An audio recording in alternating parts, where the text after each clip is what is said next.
An exciting night for us here at ESPN, an exciting night for the NFLs. The Cleveland Browns, after a 3-year hiatus, return to Cleveland. That's our game at 8:15 against their arch rival Steelers. But what an opener. Week 1 in the NFL. Comebacks, we got them.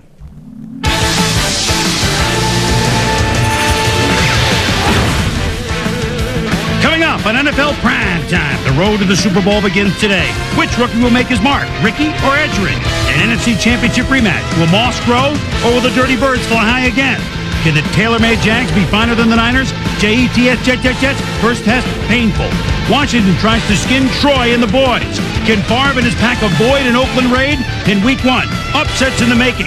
Big-time finishes. You think you know what's going to happen? That's why they play the game.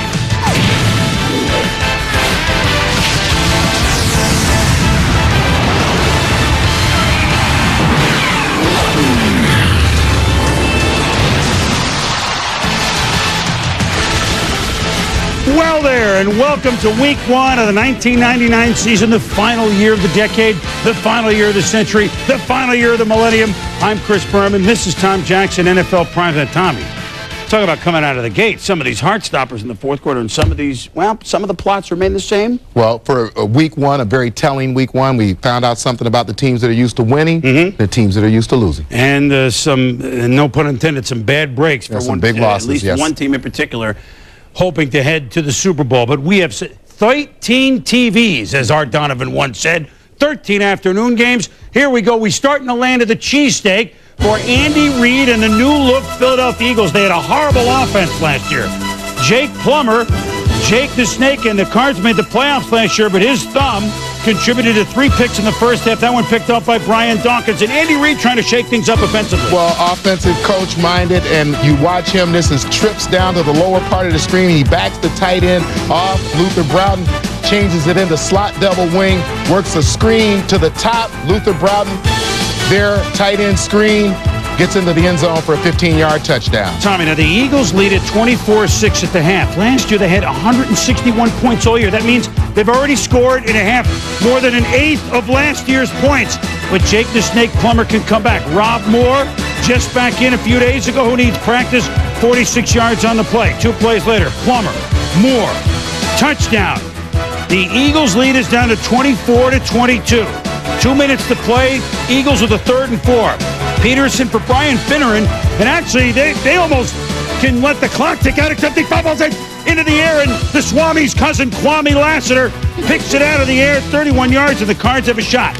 Under a minute to go, Plummer. He can do this, Tom, the naked bootleg. Well, Jake Plummer has the speed to get around the corner, and I love the fact he doesn't go out of bounds. You have to knock him out of bounds. Chris Jackie just squeezes one through for the winning field goal, and so a 24-6 deficit has turned into a 25-24 Arizona Cardinal opening day win on the road, despite the fact the Eagles, for them, had an offensive explosion.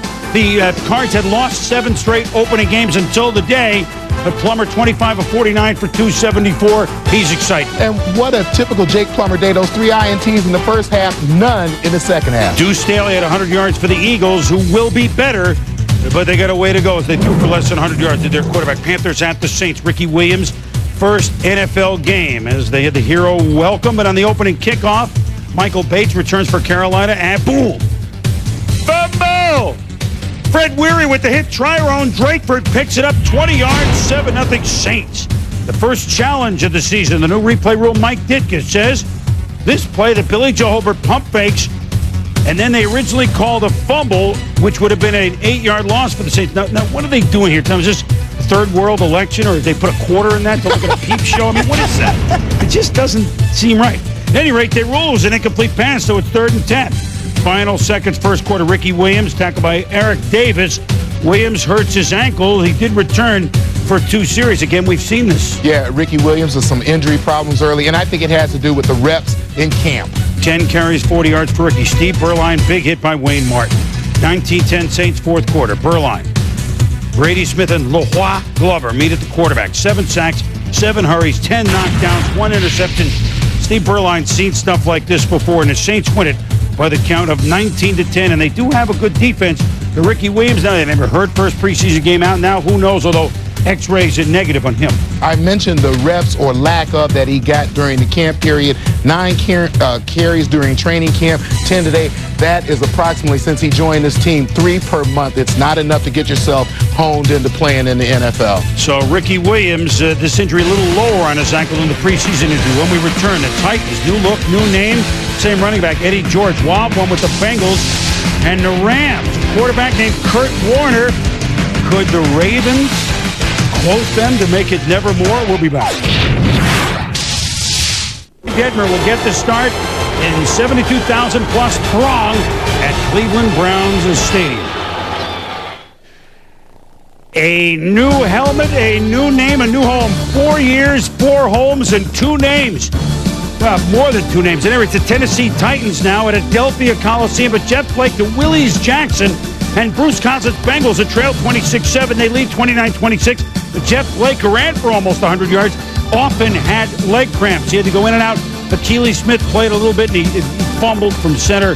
1 for 2 for 11 yards. Tom, 35-26, the Titans trailing. Steve McNair to Eddie George. Yeah, and a lot more aggressive, throwing the ball down the football field and throwing aggressively, even with his short passes, Steve McNair. So Jeff Fisher and the Titans trail 35-33 after the extra point. 12 seconds to go. Still, same score. Al Del Greco, Houston Oilers. Tennessee playing in Memphis, in Nashville. And now it's the Titan. It's good. He now has over 300 field goals for his career. And wow, what a big comeback for the Bengals. Spoiled as Tennessee wins a wild one.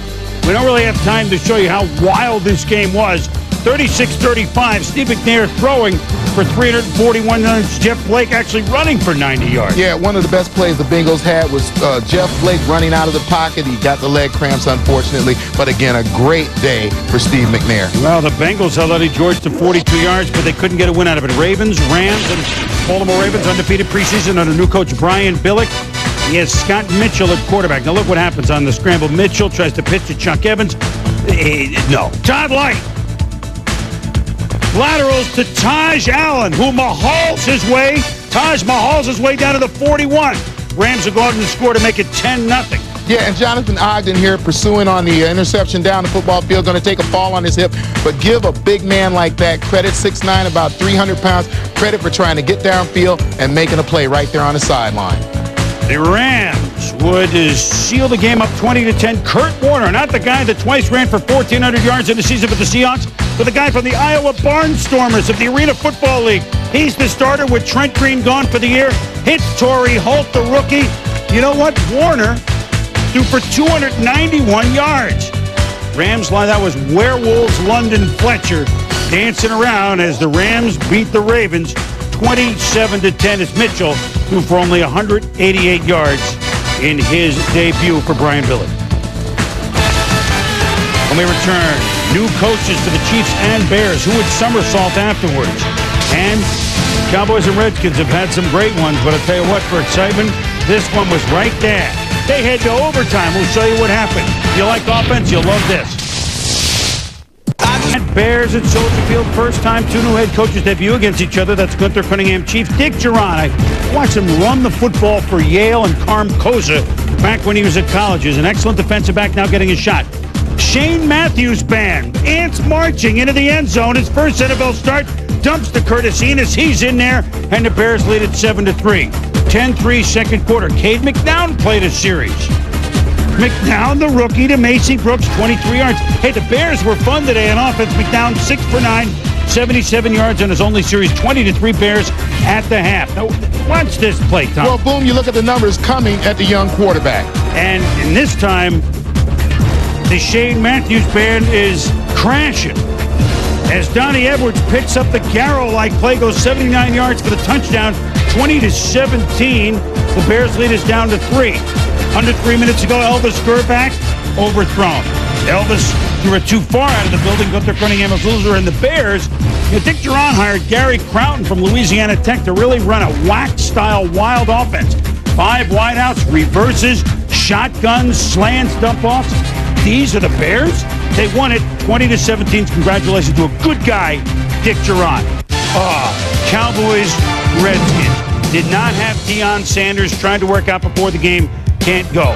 14-10 Cowboys second quarter. Stephen Davis stripped by George Ice Teague. Always around the ball, Tom. 2 fumbles lost in the red zone early for Norv Turner.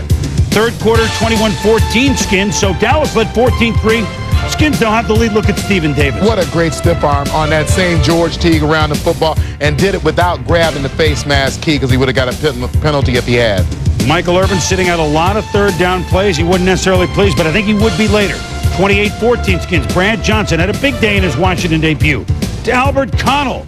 Connell between defenders takes the ball away. 32 straight points for the Skins. 35-14. Great job of concentration by Albert Connell. You see he goes up, keeps his eyes right on the football, and then shows great strength, taking it away from the defenders, and great balance to get into the end zone. So after 32 straight points, Tom, for the Redskins, Dallas has scored 7 under 4 minutes to go. First down, Aikman to Michael Irvin. He slides into the end zone. Called a touchdown, 35-28. Here come them Cowboys. Dion thrilled. 3rd and 7, but Irvin in with a $1.50 to go.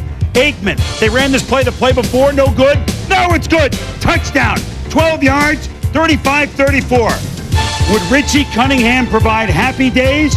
Yeah, doinks it in. We're tied at 35 after the wild extra point. 18 seconds left. Fourth quarter. Low snap for Brad Johnson. To Michael Westbrook. It's a flag on Kevin Mathis. Redskins. 42-yard field goal attempt to win the game for Brett Conway. Matt Turk, the snap from his brother to Conway. He twitties it. It's only make-believe. What's he going to do? We go to overtime. As the new slippery ball slipped through his hands. Emmitt Smith, it's a fumble deep inside his own 10. But the Cowboys recovered. Tom, 4 plays later, 3rd and 2, 0-24. Look at the play action. Yeah, and look at the play fake. You see Aikman hover over the football, drew the defense, head in the backfield. They were closer to the Rockets at Cape Kennedy than they were to covering Rocket Ishmael. 27 straight Dallas points to win it. 41-35 in overtime for the first time in his career. Troy Aikman had 5 touchdown passes. Aikman threw for 362. Brad Johnson threw for 382. 2 receivers on each team had 100-yard days. A runner on each team had 100 yards. Each team had 500 yards in offense. And I know these may not be necessarily. So there wasn't a lot of defense in this football game. They're not good in a game played near the Pentagon, by the way. Tommy, the big names still delivered. Boy, crunch time, Dallas, 21 point. Well, Jimmy Johnson, Barry Switzer, Chan Gailey, and I think Chan Gailey does a great job of altering this offense and opening it up. But you still talk about the 3 guys. It's Troy Aikman, Emmitt Smith, and Michael Irvin. And I think last year we have to realize Michael Irvin caught 1 touchdown the entire year. He caught 2 touchdowns today. So if he can begin to become a weapon, again, for Troy Aikman, I think that this Dallas offense will be in good shape. But they still have a lot of questions defensively. I think they knew that going in. I like what I see. Norv Turner in a vertical type offense. Yes. Really hadn't had those type of guys there, but he and Brad Johnson combined for a great day. But they need a horizontal defense. We're all going to be horizontal at the end of the year. What a wild game. The nation's capital. We go inside the numbers. Comebacks in the NFC East by Arizona and by Dallas, both on the road. You figured that the home teams had it made, but that's why they play the game. Inside the Numbers is brought to you by Visa, the preferred card of the NFL. It's everywhere you want to be. Patriot Jets Tuna Bowl 5. One of the newest Jets, Blaney Pomeroy, trying to give the Jets a win. And staying in the toughest division of football, the AFC East, Edgerrin James. He had the edge on, much to the chagrin of the Buffalo Bills. Colts Bills also coming up. Sunday Night Football. You dog pound. What's your problem? No one else is insulted by this guy? Hey, take it easy. What? I'm having a good time. I just want to know if our friend here has ever done any time in a real dog pound. That's just the thing. It's no big deal. Yeah. Save it for the Humane Society, you poser. It's the Steelers against the Browns on ESPN Sunday Night Football. It all begins with NFL Primetime at 7:30. Tonight for the New Look Cleveland Browns, fitting their arch rival Cordell Stewart and the Pittsburgh Steelers. 8:15 Eastern, 5:15 on the West Coast. It shall be fun.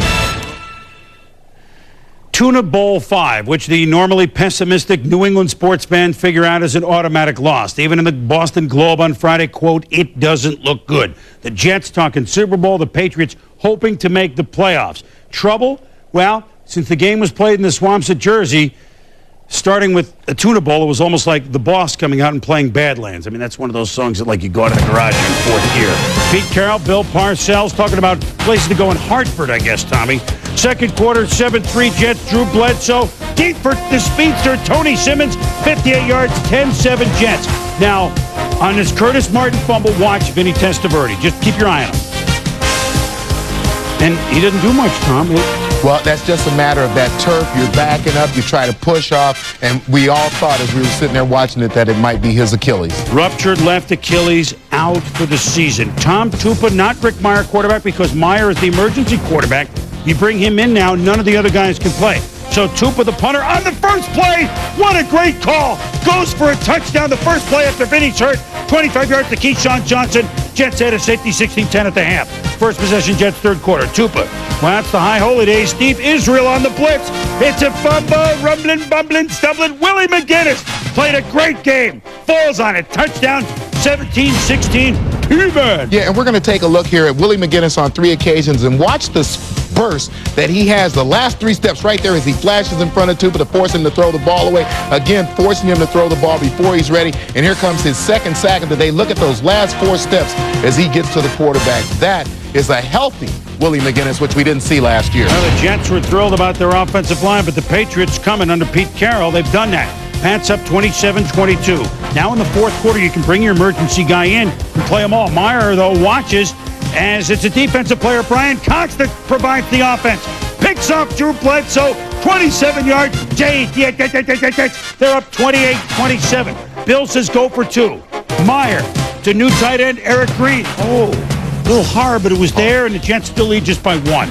Come back to haunt them. 3:38 to go. The Jets trying to run out the clock. And tell me they're passing. Yeah, they were passing the ball, and this is about the third in a number of passes that went over the middle of the football field into traffic. Ty Law made the play, guarding Keyshawn Johnson and Chris Slade. Mama, we're all crazy now. He made the pick. Bledsoe, Terry Glenn on first down, 12 yards and another first. On 3rd and 6, Bledsoe, Detroit Brown, and his Bannerburn down. First down to Patriots. They work it deep to 7 seconds. Parcells watches.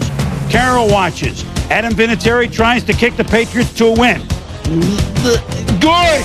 It's good! The new K-ball didn't bother him. Good! And it's the first loss by Parcells to the Patriots since their very first meeting. Parcells, as a Jet coach, he had won the next 3, but the Patriots win it by the count of 30-28. A major, major win for them afterwards. And despite 8 catches for 194, Keyshawn not thrilled. What can you do? I mean, there's nothing you can do. You can't do anything. There's nothing. We can't do. We couldn't throw. We throwing interceptions. Just, man.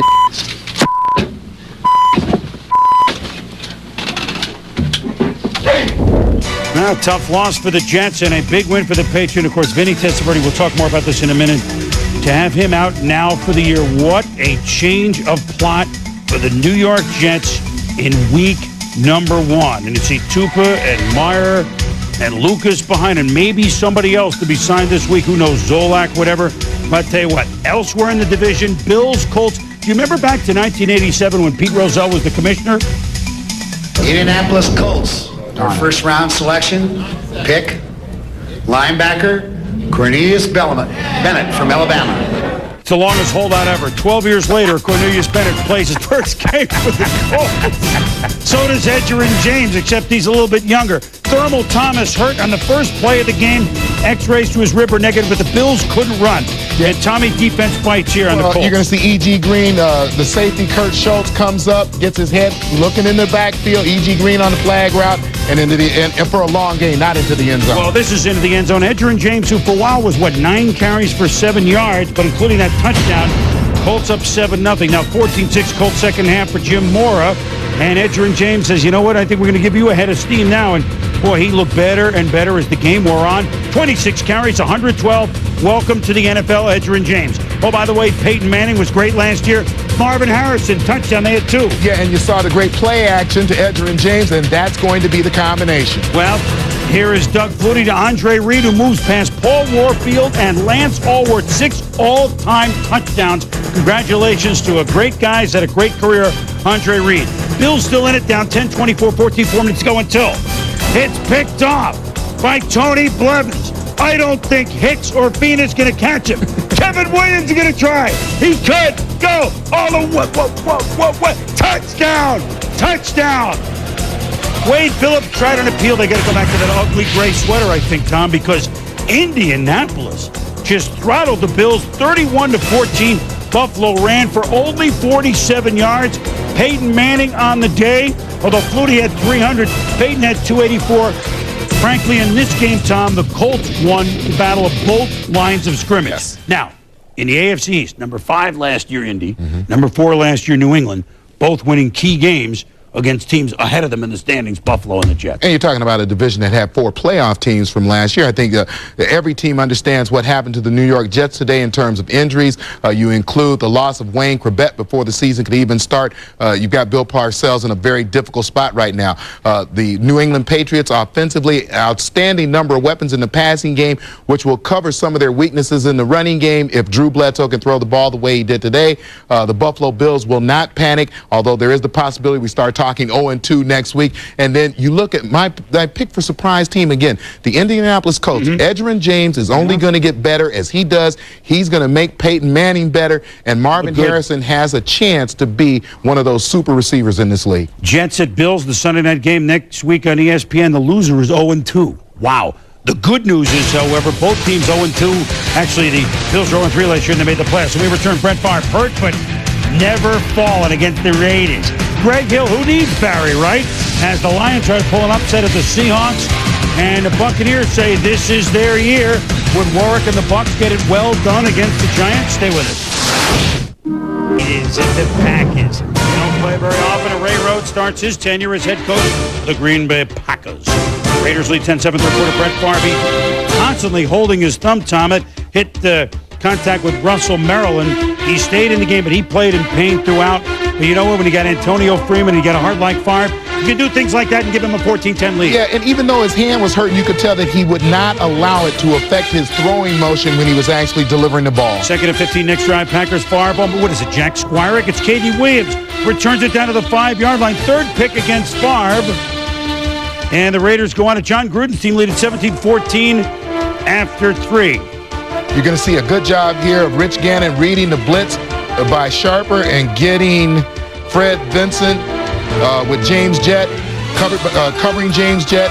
The rookie gets beat by James Jett to get close to the goal line. James Jett can go a long time, and the Raiders lead at 24-14 with 11 minutes to go. But Favre, they really like draft pick last year, Corey Bradford. Favre's 3rd touchdown pass, it's 8 yards, makes it 24-21. You know, they're always ahead. That's why that 13 fourth quarter comebacks, you'd think that would be higher. No timeout, 1:51 to go. Favre comes to Dorsey Levens. Dorsey was a horse. Yeah, and Dorsey Levens, back to a healthy Dorsey Levens, always get that extra 4 or 5 yards at the end of a run. On for 46, ran for 78. Now Favre, well, what a dart to Bill Schrader. Down to the 20. In range for a field goal, which Favre spikes the ball, but then he goes to the corner for Bradford. Out of bounds to the one with 15 seconds to go. John Gruden, who used to work on the offensive staff when Favre was a rookie, knows what's going to happen. Favre, buying time. Jeff Thomason, touchdown. Just 11 seconds to go. 11 play, 82 yards, no timeout, under 2 minutes to go. The Pack win at Lambeau, 28-24. Favre, despite the 3 picks, 4 touchdowns, 333 yards passing. It's a new era for him. First game, not under the tutelage with the Pack of Mike Holmgren. Afterwards, Favre, emotional.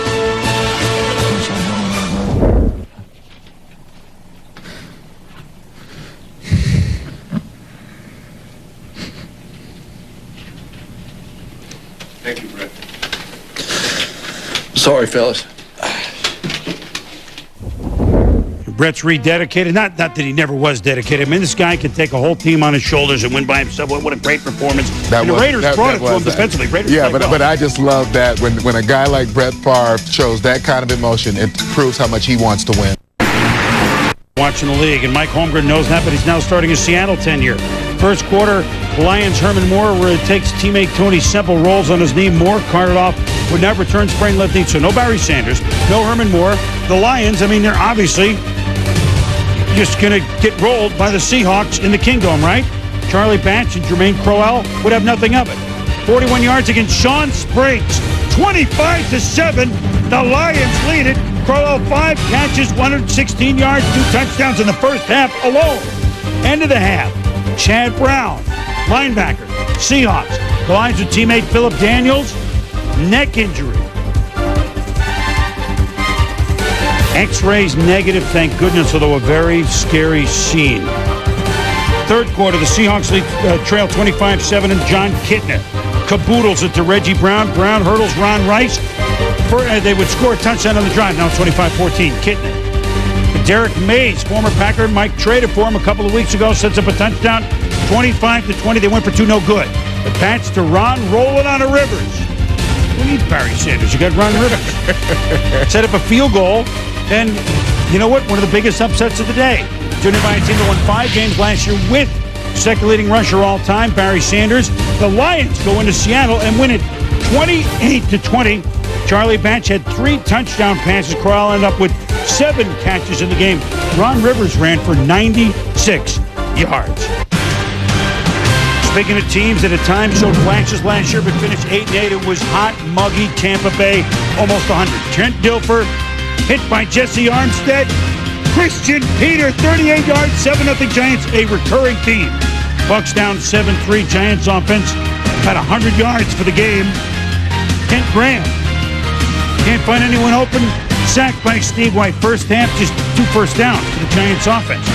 Third quarter, Giants down 10-7. Look at the punt by Brad Maynard. Directional punting. Look at this. It's going to go inside the 10, inside the 5. Oh, and it pins the Bucks at the 1. Just where you don't want to be. 2nd and 9. Trent Dilfer. To Patrick Cape, but he can't catch it. Third down. Dilfer. Told you it's going to get bad. Oh, man. What? Andre Weathers touchdown. Now we're going to spot shadow Weathers here. Now watch him as he drops into coverage, takes a look, he's dropping off, and the ball is thrown right to him. It's a hard interception to understand if you're an offensive coach. Tommy, this one was worse. Dilfer running, trying to make something happen, but there's 10 minutes to go. You're only down by 4. What? And you have to know when to take your losses and run out of it. I think this is one that Tony Dungy wishes he maybe had reviewed and hoped that his quarterback was actually out of bounds on the play. Well, I'll tell you what, Eric Zier came in, but they could not pull it out. As the New York Football Giants, despite the fact they had maybe 4 first downs and about 100 yards in offense, the Giants go down to Tampa Bay and win 17-13 because of their defense. 3 picks of Trent Dilfer. Giants defense of themselves, not only with the scores, held Mike Allstott to 9 carries for 12 yards. When we return, rematch of the NFC title game, Vikes Fouts. All he does, catch touchdowns. Steve Young and the Niners to Jacksonville. Oh boy, we'll be back. Today's The AFC Central champ, Tom Coughlin of the Jacksonville Jaguars. It was rainy, hot, muggy Jacksonville. Steve Young flushed out. Boy, the Jacksonville Jaguars brought the D, didn't they, Tommy? Picked up by Aaron Beasley. The flag is on the Niners. The interception counts. So the Jags, they can throw it, or could they? Battle of left-handed quarterbacks. Mark Brunell to Jimmy Smith. Gain of 13 yards. Same drive, 8 plays later here, late second. Brunell to Smith, 10 yards. 5 catches, bunked 7 first half. Under a minute to go in the first half. Niners on the Jacksonville 5, and look at Tony Brackett. Yeah, Tony Brackett's coming off the left side of that offensive line against Dave Fiore, and this one caused a fumble and a turnover and prevented the 49ers from scoring. We talked about in the pregame that this would be a big matchup, maybe a big year for Brackett. I think the Dom Capers will make Brackett a great player here. He doesn't even let Fiore get out of his stance, and there you see the fumble caused as he makes the nice hit, shoulder hit on Steve Young. It's still just a 9-3 game, Tom, in the third quarter, and R.W. McQuarters is going to return it, but unfortunately McQuarters was devalued to Lira. Alvis Whitted with the strip. Jason Kraft is crafted for a touchdown. 2-point conversion, 17-3. Jeff Garcia, mop-up time. Fitting that a Garcia would play for San Francisco, but you know what? Jerry couldn't have done any worse. Garcia picked up by Aaron Beasley. It's 90 yards. Young out, Garcia in. It didn't get better. It's like a 6-3 game. It ended up 41-3. Brunell, 265 yards, but Steve Young, 9 of 26 for 96 yards and sacked twice. Yeah, and that's Dom Capers in the zone blitz scheme and what it can do to a pretty outstanding football team. Niners had the ball for under 25 minutes. You won't get many games when they don't have the ball, at least over half the time. NFC Championship rematch. Vikings season ended last year on a missed field goal by Gary Anderson. And look at Dennis Green watching Anderson, 27-yard field goal blocked by Shane Dronette. He made 40 in a row regular season earlier, remember? Anderson stuffed midfield. Yeah, this is Anderson going up the middle of the football field. You see him juking a little bit, looking for the hole.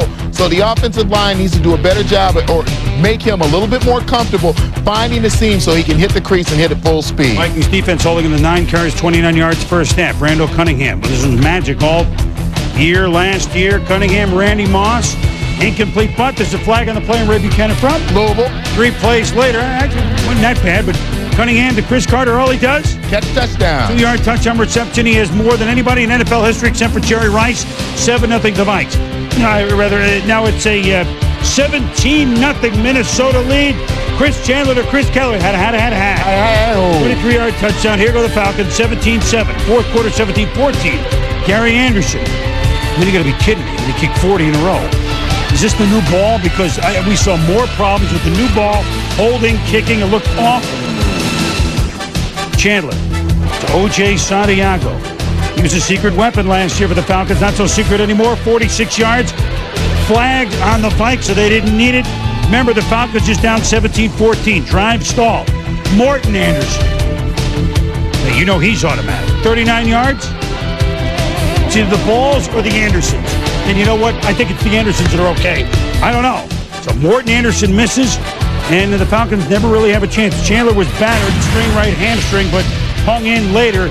Vikings get their revenge. It was a tough one. Certainly not the offensive explosion you might have expected with Minnesota, but an important win for them. 17-14, Cunningham, 22 of 33. Well, a couple of things strike me about this football game. Number one, when you start talking about the Atlanta Falcons, you cannot turn the ball over, and those penalties down around the goal line almost loom as turnovers. And then the Minnesota Vikings, they change offensive coordinators, so you start talking about a record-setting team in terms of scoring, and they only come up with 17 points today. So I think we may never see what we saw from them last year. They may have to play a lot better defense.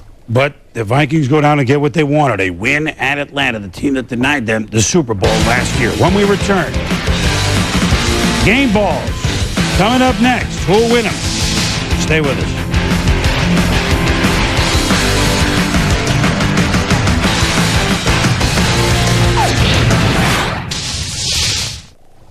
Just a matter of minutes before the Cleveland Browns return to the NFL after a 3-year hiatus. Jameer Miller Browns ready to go against their arch rival Steelers, 8-15. Primetime Players is brought to you by 1-800-COLLECT, the easy way to save. My game ball primetime player, Willie McGinnis. 2 sacks, fumble recovery for touchdown, 4 tackles, and an emotional win for the Patriots over their ex-man Bill Parcells and the Jets. And my primetime player game ball goes to Brett Favre, and it goes way beyond those numbers that you're looking at. Brett Favre never quits, was hurt, and stayed in the game. We'll be back. 1-800-COLLECT presents Sergeant Savings. We're here on NFL Primetime, and we're honored to be a part of history. Live at Cleveland Browns Stadium for the rebirth of one of the NFL's most storied franchises.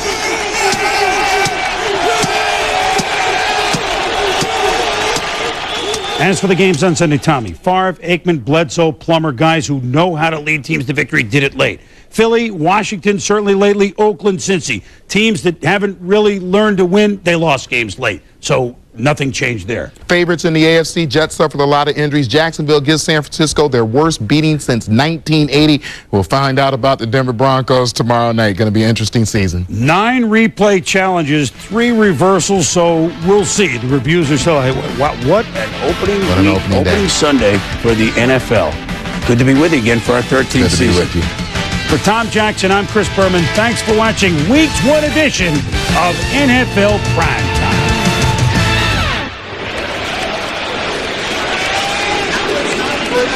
After a 3-year hiatus, the Cleveland Browns are back. And fittingly, they begin with their arch rival, the Pittsburgh Steelers. Great opener for ESPN, even better opener for Cleveland. Welcome back, Browns.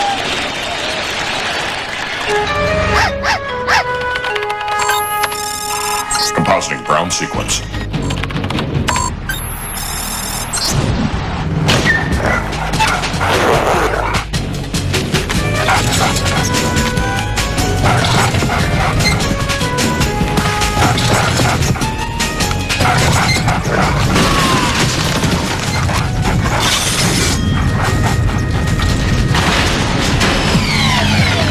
Initiating franchise download. The mighty Cleveland Browns comes History. out the field. Otto Graham is in the ball game. Strategy. Back to throw. Tradition. Just can't make a mistake against the run. Who put them on top, Coach Paul Brown. Closer, throw to the man with the magic toe. Jim Brown, Leroy Kelly. Ozzie Newsome. Reggie Rucker. Touchdown. Now the time is here. Team restored.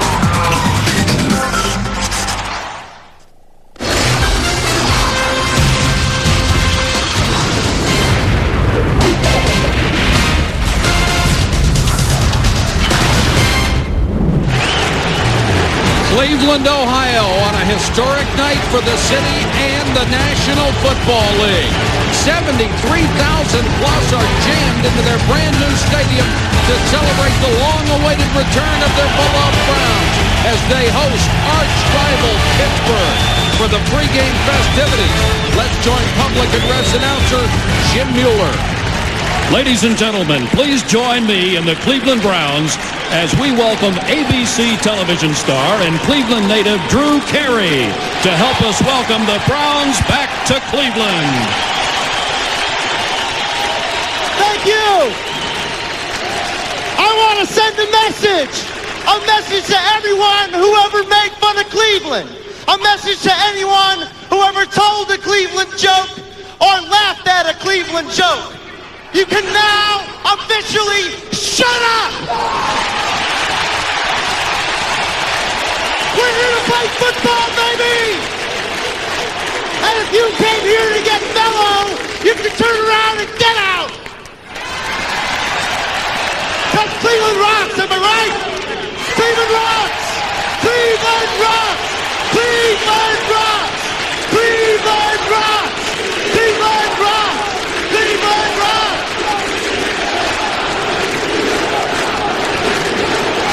Ladies and gentlemen, it's my pleasure to introduce to you the 1999 Cleveland Browns!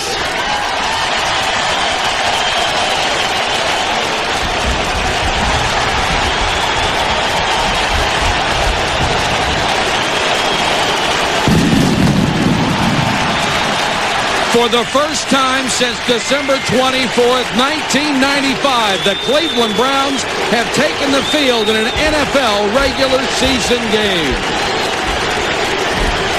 Good evening, everybody. I'm Mike Patrick, along with Joe Theismann and Paul McGuire. It's great to have you with us for our 13th season of Sunday Night Football, and I can guarantee you we've never had an opener quite like this.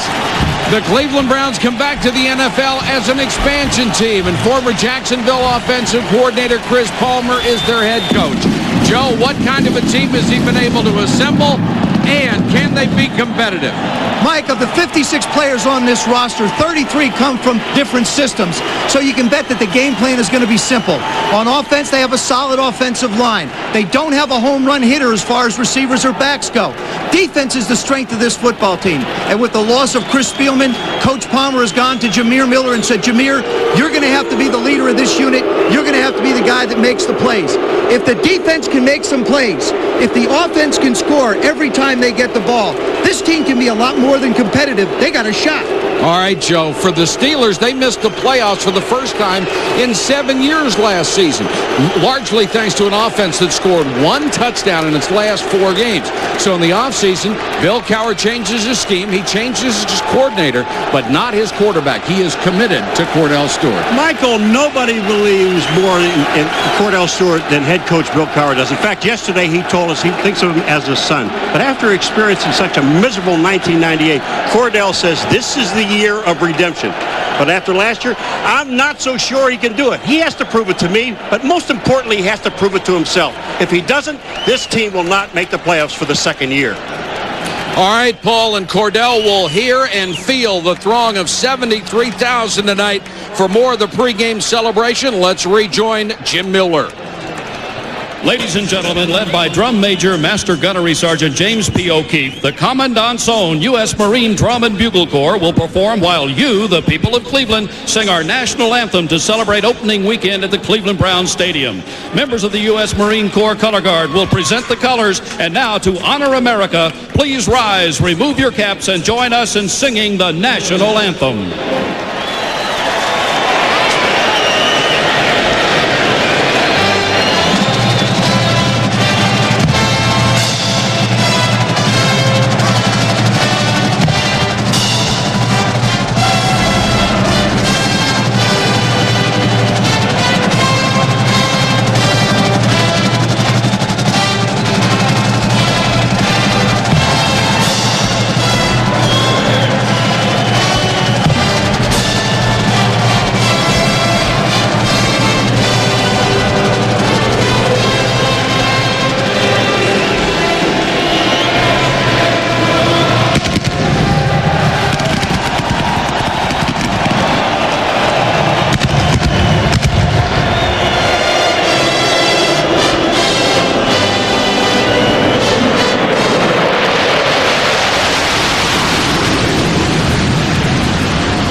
For these fans, the table is set.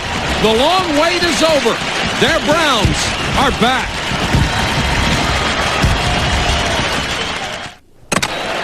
Welcome back to Cleveland. Our broadcast partner, Solomon Wilcots, is down on the field. Let's check in with him right now. Solomon. Bill Cowher, you played and coached here in Cleveland. You've been on both sides of this rivalry. What does it mean for the Cleveland Browns to finally be back in football? Oh, it's great for the city of Cleveland. It's been a very festive attitude, I know, all weekend up here. But tonight, right now, when we kick off, the players are playing the game. We play between the lines. Now, your running back, Jerome Bettis, missed the entire preseason with a knee injury. He did return to practice earlier this week. How much can we expect to see of Jerome Bettis tonight? Well, he says he feels good tonight. We'll have to see how he's going. You like to get him in there 25, 30 snaps, 10 to 12 carries, and then kind of go from there. Now, you brought in an offensive coordinator to help with the development of Cordell Stewart. Are you confident that he can return to the form we saw from him in '97? Well, I know Cordell's confident. He feels very good about it. Now, how long it takes, that remains to be seen. It's a 16-game season. We just want to get off on the right foot tonight. All right. Thanks, Coach. Right. And, Mike, Bill Cowher's team has done great against the Cleveland Browns, 7-2 in his coaching tenure. All right, Solomon, thanks very much. Let's go out to midfield for the toss where the Browns Hall of Famers are joining both ball clubs.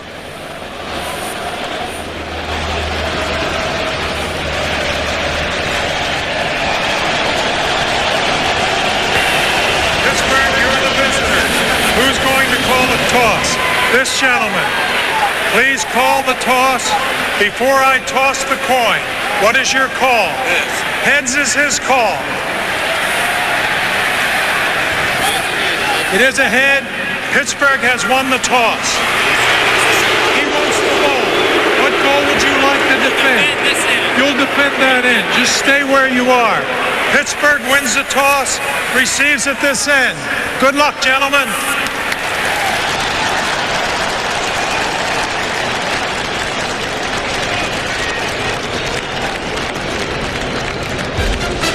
A new era of football beckons in Cleveland with those old bitter rivals, the Browns and the Steelers. On ESPN Sunday Night Football. For those of you who would like to simultaneously experience tonight's game on television and online, log on to ESPN.com or NFL.com and click onto the Enhanced TV logo. You'll find live up-to-the-second stats, graphics, NFL trivia, and a play-along game. It's ABC's Enhanced TV. Solomon Wilcots. We'll check in with him in 1 second. Right now, the Browns will kick it away The Pittsburgh Steelers are back to receive. Chris Gardocki by Edwards. And they'll take it at the 20. The Steeler offense led by Cordell Stewart, who hopes to return to his